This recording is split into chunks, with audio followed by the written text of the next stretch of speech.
တန်ဖိုးနဲ့မြန်မာငွေ3200အောက်ကွန်ဒိုလိုက်ရှာနေတဲ့သူတွေအတွက်ကျွန်မဒီနေ့ project အသစ်လေးတစ်ခုနဲ့မိတ်ဆက်ပေးမယ်ဈေးအရန်တက်တာနေလို့လမ်းမကောင်းတဲ့နေရာလို့လုံးဝမထင်လိုက်နဲ့စုခုံပစ်လမ်းမကြီးပေါ်မှာတည်ရှိတဲ့အရန်ကိုအဆင်ပြေတဲ့ project လေးတစ်ခုပေါ့နော်ဒီ project လေးကိုဒီနေ့လာပြီးရိုက်ပေးရတဲ့အကြောင်းအရာလေးကကြတော့ကျွန်မတို့ရဲ့ Snow White Center ရဲ့ဒီ page messenger မှာဆိုလို့ရှိရင်တော့တန်ဖိုးနဲ့ကွန်ဒိုအကြောင်းလာမေးကြတဲ့ client တွေ customer တွေအရန်များတယ်ပေါ့နော်ဈေးတက်တာလည်းရရမယ်လမ်းလဲတာရမယ်အဲ့လိုနေရာလေးကိုလိုက်ရှာနေတဲ့သူတွေအတွက်ဆိုလို့ရှိရင်တော့ဒီ project unit လေးတွေကတအားမှအဆင်ပြေရတိုက်ကလည်းလုံးဝတိုက်အသစ်ဖြစ်တယ်ပြီးစီးထားတာလုံးဝမကြသေးဘူးပေါ့နော်တိုက်အသစ်ဆက်ကိုမှမြန်မာငွေနဲ့3200အောင်ဘတ်နဲ့ဆိုရင်တော့ 1.5 million လောက်ကနေပြီးတော့စရမှာဆိုတဲ့အခါကျတော့ဈေးနှုန်းလေးကလည်းတော်တော်လေးကိုတင်းကြော်တယ်လို့ပြောလို့ရပါတယ်ရှင်ဒီတော့လေ messenger မှာလာပြီးတော့မေးထားတဲ့သူတွေလည်းပြန်ပြီးတော့လာပြီးဆက်သွယ်လို့ရပြီပေါ့နော်ဒီ project လေးအကြောင်းသေးစိတ်သိကျင်တယ်ဆိုလို့ရှိရင်တော့ကျွန်မအခုဒီအခန်းအကြောင်းနဲ့ဘာတွေပါမလဲဆိုတာကိုပြောပြမယ်သူကလုံးဝ fully furnished ဖြစ်တဲ့အပြင်ကိုမှလျှက်စစ်ပစ္စည်းတွေကလည်း extra ထပ်ပြီးတော့လက်ဆောင်အနေနဲ့ထည့်ထားပေးသေးတယ်ဒီအခန်းထဲမှာကျွန်မအခုပြပေးသွားမယ့်ပစ္စည်းတွေရှိရပေါ့နော်ဒါတွေအကုန်လုံးကအခန်းဝယ်ယူတဲ့အခါမှာတခါတည်းပါဝင်မှာဖြစ်ပါတယ်အရန်ထူးခြားတဲ့အချက်တစ်ခုပြောပြမယ်မြန်မာလူမျိုးတွေအကြိုက်မီးဖိုကန်တည်တန့်လောက်ထားပေးရမျိုးလေးပါရှင်မီးဖိုကန်ကလေဒီမှာဆိုလို့ရှိရင်တော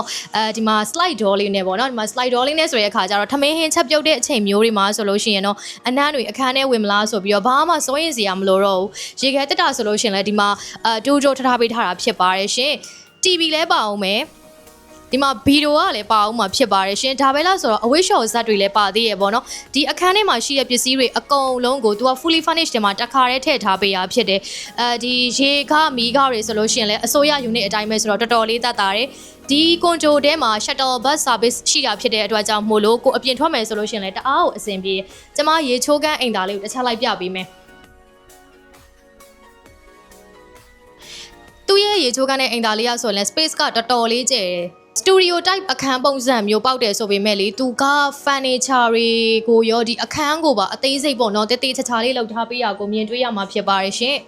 ဒီဘက်မှာဆိုလို့ရှိရင်တော့ဒီမှာဖက်နှက်စင်လေးနဲ့ပစ္စည်းတွေထားလို့ရတဲ့စင်လေးတစ်ခုပါထထားပေးသေးရရှင်အခုလိုမျိုးလမ်းတာတဲ့နေရာမျိုးမှာပေါ့နော်စခွန်ဘစ်လမ်းမကြီးပေါ်မှာတည်ရှိရဒီလို project မျိုးကိုဒီလိုဈေးနဲ့ရတယ်ဆိုတာကကြတော့တော်တော်လေးကိုတတ်တာလွန်ပါတယ်သူရဲ့ dining table လေးဆိုလို့ရှိရင်လည်းဒီမှာလူလေးယောက်အေးအေးဆေးဆေးထိုင်ပြီးတော့ထမင်းစားလို့ရတာဖြစ်တယ်ဒီနေရာမှာလေကိုကလိုချင်လို့အခန်းလေးထပ်ပြီးတော့လုပ်မယ်ပေါ့နော်တကားလေးပါလေးထပ်ထည့်မယ် slide door လေးထည့်မယ်ဆိုရင်တော့မှပဲအစင်တော်တော်လေးကိုပြေးပါတယ်အခန်းအရန်ကိုကျယ်လို့ပြောလို့ရရပေါ့နော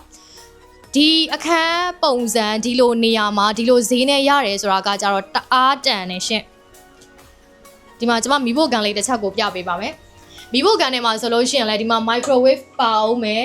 သူဟာသူလည်း space လေးတစ်ခုရှိရတဲ့အတွက် AC ချက်ပြုတ်စားတောက်လို့ရတယ်ပေါ့နော်ဝရန်နာမှာဆိုလို့ရှိရင်တော့ဒီမှာအဝိရှော့စားလေးကိုသူထုတ်ထားပေးရဖြစ်ပါတယ်ရှင်ဒီမှာ7-11ဆိုလို့ရှိရင်တော့ဒီမှာအနောက်မှာကြည့်လိုက်အနီးဆုံးမှာရှိရ7-11ကတော့ထွက်ရုံပဲ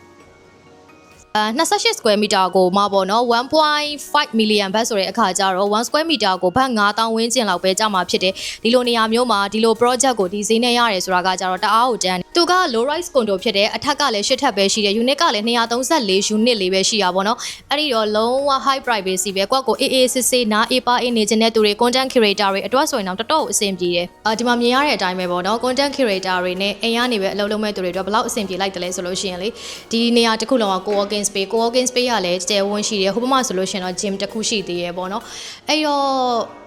့သူ့မှာပေးထားတဲ့ facility တွေကလည်းတော်တော်လေးကိုစုံလင်ပါရှိတယ်လို့ပြောလို့ရတယ်နောက်တစ်ခုကဒီအရှိနာကိုထွက်လိုက်ရုံနဲ့တင်ပေါ့နော် True Digital Park ဆိုတဲ့ဒီ touch up company တစ်ခုလည်းရှိတယ်ပေါ့နော်တကယ်ကိုအချက်ချကြပြီးတော့ကောင်းတဲ့နေရာတွေအများကြီးပဲရှိတဲ့နေရာလေးလည်းဖြစ်ပါတယ်အခုနောက်ပြောသွားသလိုမျိုးပဲပေါ့နော်ဒီမှာကျတော့နေပညာ company တွေလည်းရှိရဖြစ်တဲ့အတွက်ကြောင့်မလို့နိုင်ငံခြားသားကတော့အများများတယ်အဲ့တော့ rental demand နဲ့ပတ်သက်ပြီးတော့ဘာမှစိုးရင်စရာမလိုဘူးကိုကဝယ်ပြီးသွားတဲ့အခါကျလို့ရှိရင်လူငှားပြန်တင်ထားခြင်းနဲ့ဆိုလို့ရှိရင်လည်းတအားကိုအဆင်ပြေတဲ့နေရာလေးဖြစ်တယ်သူကဒီ condo တွေကနေပြီးတော့ပေါ့နော် BTS ပုံနာဝရီကိုသွားမယ်ဆိုလို့ရှိရင်လဲ shuttle bus တွေကစီစဉ်ထားပေးရဖြစ်တဲ့အတွက်ကြောင့်မို့လို့အရန်အဆင်ပြေပါတယ်စက်ရုံတွေအကြောင်းပြောရမယ်ဆိုလို့ရှိရင်လည်းဒီ Sukhumvit စက်ရုံဆိုလို့ရှိရင်လည်းဒီ green line ကနေပြီးတော့ဓာတ်ရိုက်သွားလို့ရတယ်ပေါ့နော်အဲ့တော့ BTS green line ကနေပြီးတော့ဓာတ်ရိုက်သွားလို့ရပြီးတော့15မိနစ်လောက်ပဲကြာတယ်ထိုင်းနဲ့ Korean စက်ရုံဆိုလို့ရှိရင်လည်းဒီ15မိနစ်ဝန်းကျင်နဲ့သွားလို့ရတာဖြစ်တဲ့အတွက်အရန်နီးတယ်ပတ်ဝန်းကျင်မှာဆိုလို့ရှိရင်တော့ shopping mall တွေဈေးဝယ်စင်တာတွေစက်ရုံတွေနဲ့ဆိုလို့ရှိရင်လည်းတအားနီးတယ် digital company တွေပါရှိရဖြစ်တဲ့အတွက်ကြောင့်မို့လို့လူငယ်တွေ content creator တွေနဲ့ freelancer တွေအတွက်ပါတန်းအဆင်ပြေတဲ့နေရာတစ်ခုဖြစ်တဲ့